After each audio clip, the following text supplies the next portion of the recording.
Bonjour à tous. Il est temps de parler du Pfizergate. Oh, vous allez voir de manière très précise, très sourcée, à partir des sources officielles de presse.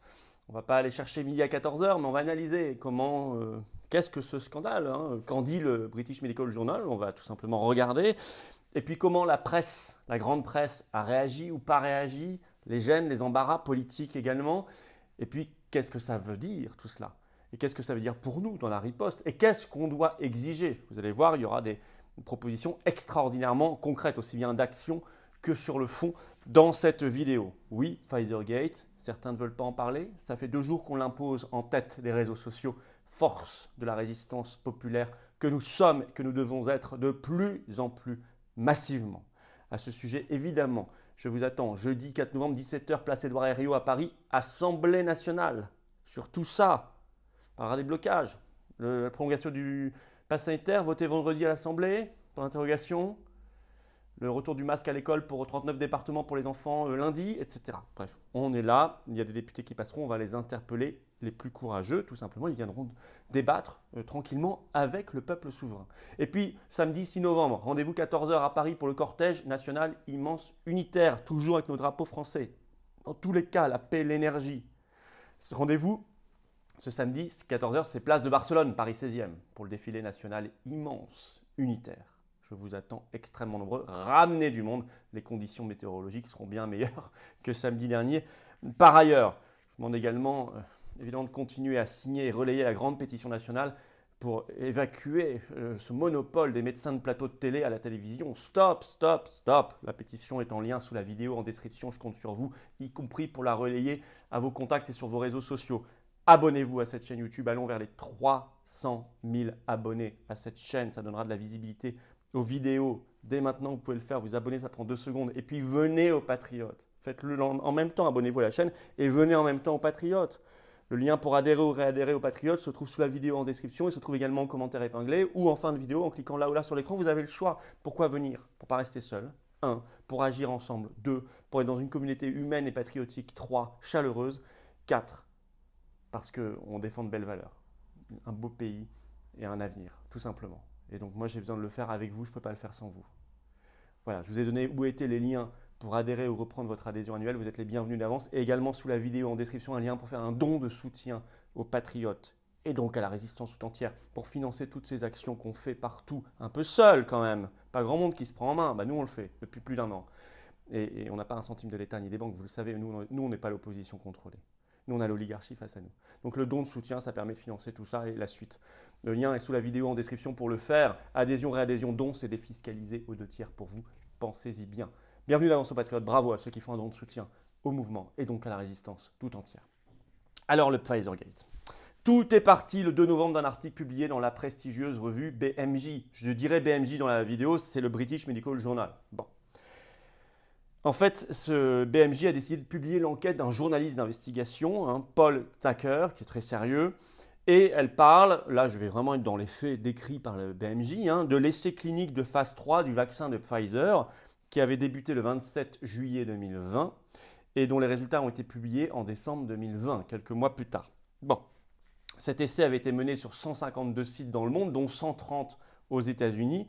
Et ici, on parle de 3 de ces sites américains qui ont été gérés par un sous-traitant de Pfizer, une entreprise américaine qui s'appelle Vantavia Research Group, Vantavia on va dire. Voilà, on parle de ça, ces 3 sites gérés. Et dans cette enquête du journaliste d'investigation, il fait témoigner une lanceuse d'alerte, il l'appelle ainsi, qui a été à ce moment-là directrice régionale, une directrice régionale de Vantavia, et qui s'appelait Madame Jackson, Alors, elle est très précise et puis elle fournit des enregistrements, des photos, donc beaucoup de matériel. Et elle dit, je la cite, Vantavia aurait falsifié des données sur cet essai clinique de phase 3. Elle avait, dit-elle, c'est écrit dans le BMJ, en septembre 2020, informé ses supérieurs, je cite, de la mauvaise gestion des laboratoires. Des problèmes de sécurité des patients, je cite entre guillemets toujours, et problèmes d'intégrité des données, je cite toujours. À tel point qu'elle a été licenciée le 25 septembre 2020 par Vantavia. Et elle précise d'ailleurs dans cet article, c'est la première fois en 20 ans de carrière dans la recherche qu'elle avait été licenciée. D'ailleurs, ce 25 septembre, c'est sûrement ça qui a déclenché son licenciement, elle avait envoyé un mail aux autorités sanitaires américaines, la FDA, pour signaler, je cite, une douzaine de pratiques douteuses dans ce qu'elle avait vu. Notamment, je cite toujours, manque de suivi des patients ayant souffert d'effets indésirables et problèmes de rigueur variés, variables, etc. Il faut noter que le problème, il est Pfizer, il est Ventavia, son sous-traitant, mais il est aussi FDA, c'est-à-dire Autorité sanitaire américaine, parce qu'il n'y a pas eu de réponse de la FDA et pourtant elle a envoyé un mail officiel. Ça montre quand même la collusion de tout ça.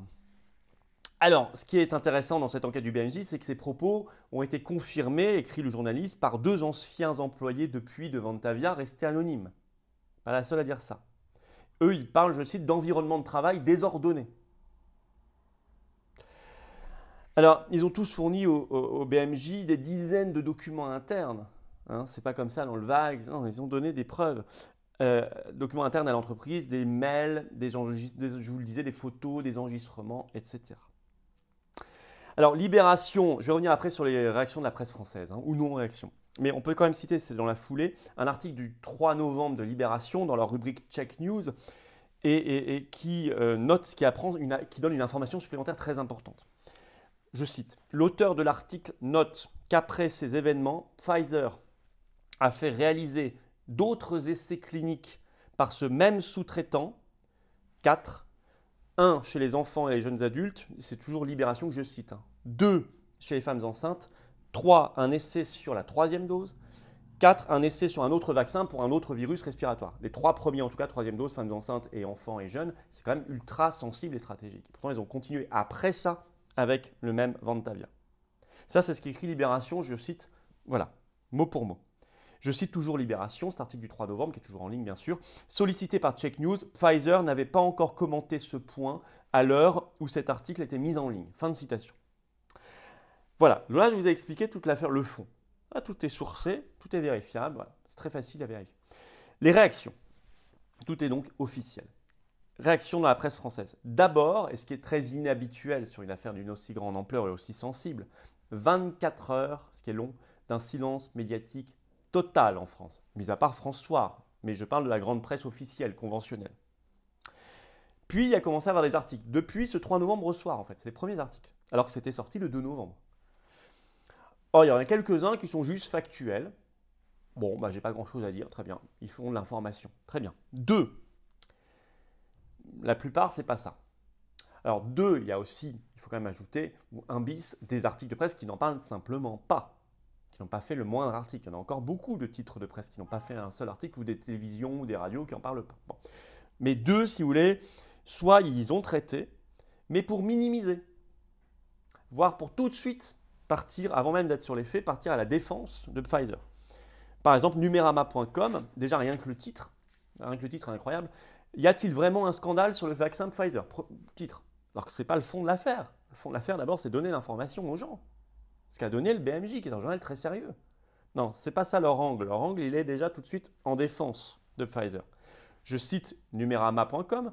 Mais attention, la portée de l'enquête ne remet pas en cause les données globales sur le vaccin de Pfizer. Ils ajoutent, il convient donc de la lire avec sérieux. Et ils ajoutent même, l'expression Pfizergate n'est pas justifiée. Mais de quel droit ils disent que ça n'est pas justifié? On rajoute souvent gate en fait. Vous savez, depuis les années 70, on rajoute gate pour dire scandale. Ça vient du Watergate en fait. Hein. C'est un scandale américain qui a coûté son poste à un président américain. Mais donc gate, c'est une habitude, il y a eu beaucoup de gates. Alors Pfizergate, pourquoi ce ne serait pas justifié? Eux, ils écrivent l'expression Pfizergate n'est pas justifiée. Et ils disent que ce n'est pas justifié pour ceci, je vous les cite toujours. En effet, le contrat avec Ventavia inclut 3 sites et 1000 participants, soit seulement 2,28% des participants à l'essai clinique. Donc c'est pour ça, écrivent-ils, qu'on ne peut pas parler de Pfizergate. Je ne vois pas le rapport. Parce que qu'est-ce que ça prouve? Oui, factuellement, c'est vrai, c'est 3 sites et 1000 participants, c'est vrai. Mais qu'est-ce que ça prouve? Est-ce que 1, ça annule le problème qui est soulevé? Non. Le problème, il est toujours là. 2, est-ce que c'est la preuve que sur tous les autres sites, tout s'est bien passé et que tout va bien? Ben non, on n'en sait rien. Peut-être que c'est simplement qu'il n'y a pas encore de lanceur d'alerte qui a pu s'exprimer ou qui a eu le courage de s'exprimer ou qui a été entendu.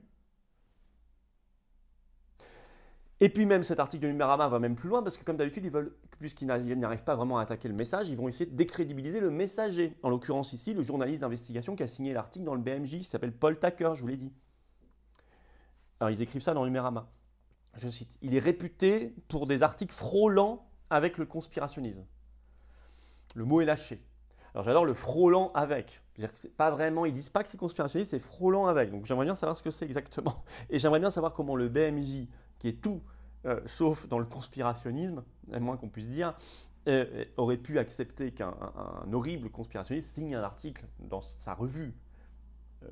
Question de réputation. Enfin bon, bref, tout ça ce n'est pas sérieux. Bon, un autre article, un autre titre de presse qui est allé un peu moins loin, mais on voit les petites ficelles pour essayer tout de suite d'étouffer l'affaire, c'est Paris Match le 3 novembre dans un article. Le titre, un laboratoire accusé d'avoir malmené des essais sur le vaccin Pfizer.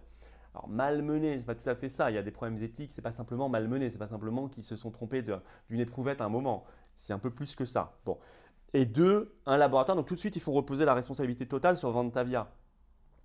Mais jamais Pfizer ni la FDA américaine. Or, on sait, quand on lit bien l'enquête du BMJ, que Pfizer a continué, Libération nous apprend que Pfizer a continué avec d'autres essais après, donc Pfizer est bien mis en cause, et deux, potentiellement, si tout ça est vrai, en tout cas c'est ce qu'on apprend dans les articles de presse, et deux, la FDA américaine est aussi mise en cause, puisqu'elle n'a pas répondu au mail du 25 septembre 2020 de la lanceuse d'alerte, Madame Jackson. Donc c'est pas sérieux de faire tout porter sur un pauvre laboratoire. Bon. Alors, réactions officielles, ce 4 novembre, sur France Info, vous aviez le matin invité Alain Fischer, vous savez, c'est le monsieur vaccin du gouvernement officiellement. Alors, quand il a quand même été interrogé sur la question par la journaliste, hyper gêné. Il a commencé à un peu bégayer, bafouiller, vous pourrez retrouver la séquence. Alors, il parle tout de suite, il dit que c'est un point mineur, je le cite, et il ajoute « Laissons les mises en cause répondre ». Ah. Ça, ils n'ont pas laissé quand eux ils mettent en cause, par exemple, le professeur Raoult sur l'hydroxychloroquine ou d'autres, ils ne les laissent pas répondre. Là, une montagne de prudence. On les a connus moins prudents quand il s'agissait encore une fois de l'hydroxychloroquine, l'ivermectine et d'autres possibilités. Voilà pour les réactions. Donc vous savez, ça fait pour moi, ces réactions font partie du Pfizergate parce qu'elles en disent autant. En particulier en France, parce que ça nous concerne directement. C'est pour ça que je voulais vous en parler. Alors, ce qui est très intéressant en enseignement de conclusion, je remarque que la vérité sur Pfizer éclate, ou éclaterait. Tout ça est vérifié, des enquêtes vont le dire. En même temps que celle sur Anthony Fauci. Je vous ai fait plusieurs vidéos régulièrement, parce que la presse française ne vous en parle pas. Mais la vérité sur Fauci éclate au grand jour aux États-Unis. Et ça éclate en même temps. C'est le grand dévoilement. C'est donc à nous, en cette période de grande apparition de la vérité et de dévoilement, de donner les coups de boutoir nécessaires. Nécessaires pour faire tomber le mensonge. Ce château de cartes de mensonges. Deux, les décisions à prendre. Immédiatement, quand on lit cette enquête, je rappelle les décisions très rapides, Véran en mai 2020, après l'enquête frauduleuse du Lancet sur l'hydroxychloroquine, il avait mis un tweet 2 heures plus tard pour dire qu'il demandait au Haut Conseil de la Santé publique de réétudier la possibilité de prescrire de l'hydroxychloroquine contre le Covid. Et puis ça avait été annulé, ils avaient annulé cette possibilité dans les heures suivantes. Mais même 5 jours plus tard, quand le Lancet avait rétracté son article frauduleux, Véran, lui, n'avait pas rétracté ses décisions. Là, silence radio. Donc il faut qu'il sorte du silence et du mutisme. D'abord, M. Véran, il faut qu'il nous donne la vérité, la transparence et une enquête là-dessus. Et 3, qu'il prenne une décision immédiate de suspension par principe constitutionnel de précaution du produit Pfizer. Voilà, c'est simplement comme l'ont fait d'autres pays récemment sur d'autres produits. Par exemple, on pense à l'Islande pour toute la population, ou Danemark, la Suède, la Norvège pour leurs jeunes. Faire la même chose, cette suspension par principe de précaution en France quand on lit à l'aune de ces nouvelles informations. Ce qu'on lui demande. S'il n'y a pas de souci, il n'y a pas de souci. Mais qu'ils nous le disent, qu'il y a une enquête. Pour l'instant, ils ne parlent pas.